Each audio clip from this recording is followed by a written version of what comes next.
7 bukti nyata tentang kebenaran Al-Quran.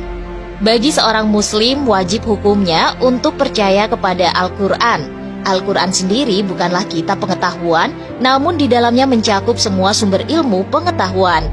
Para ilmuwan dari seluruh dunia mulai membaca dan menyelidiki rahasia alam ini melalui Al-Quran. Dan kini mereka percaya dengan buktinya yang dituliskan pada kitab suci umat Islam. Apa saja sih bukti-bukti tersebut? Yang pertama, pilot atau astronot sesak dada.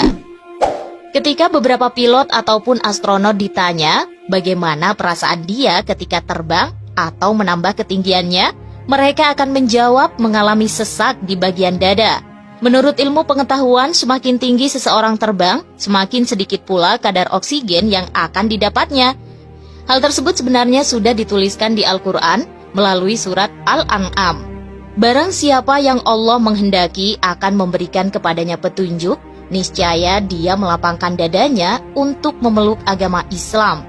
Dan barang siapa yang dikehendaki Allah kesesatannya, niscaya Allah menjadikan dadanya sesak lagi sempit, seolah-olah ia sedang mendaki langit. Begitulah Allah menimpakan siksa kepada orang-orang yang tidak beriman. Al-An'am ayat 125. Kalimat mendaki langit ditujukan pada pilot ataupun astronot.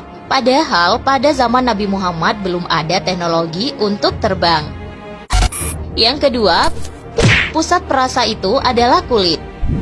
Ilmu pengetahuan modern mengungkapkan jika pusat kepekaan terhadap rasa sakit dan lainnya terletak pada kulit. Semisal jarum suntik akan terasa menyakitkan ketika menyentuh kulit. Dalam Al-Quran juga membenarkan hal tersebut. Sesungguhnya orang-orang yang kafir kepada ayat-ayat kami, kelak akan kami masukkan mereka ke dalam neraka.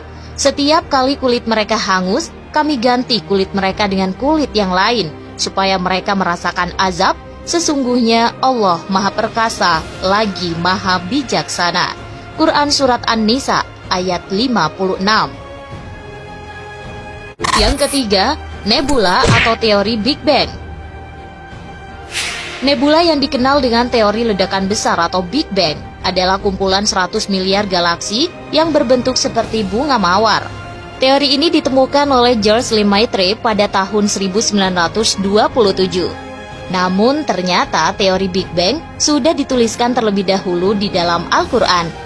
Maka apabila langit telah terbelah dan menjadi mawar merah seperti kilapan minyak, maka nikmat Tuhan kamu yang manakah yang kamu dustakan? Quran Surat Ar-Rahman ayat 37-38.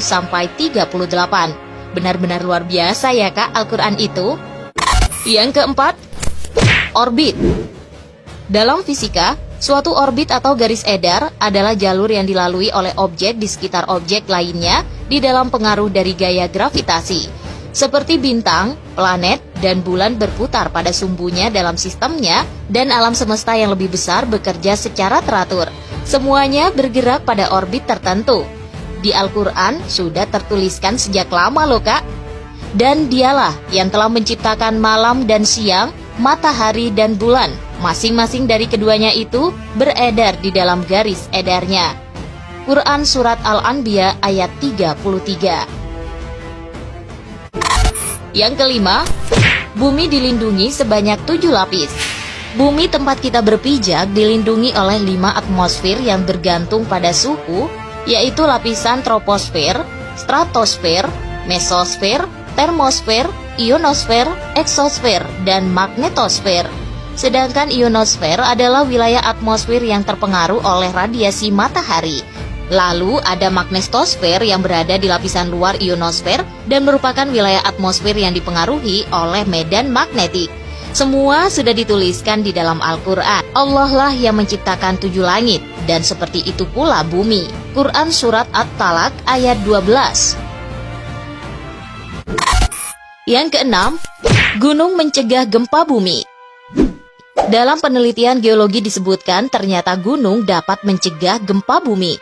Salah satu sifat gunung yang paling signifikan adalah kemunculannya pada titik pertemuan lempengan-lempengan bumi yang saling menekan saat saling mendekat.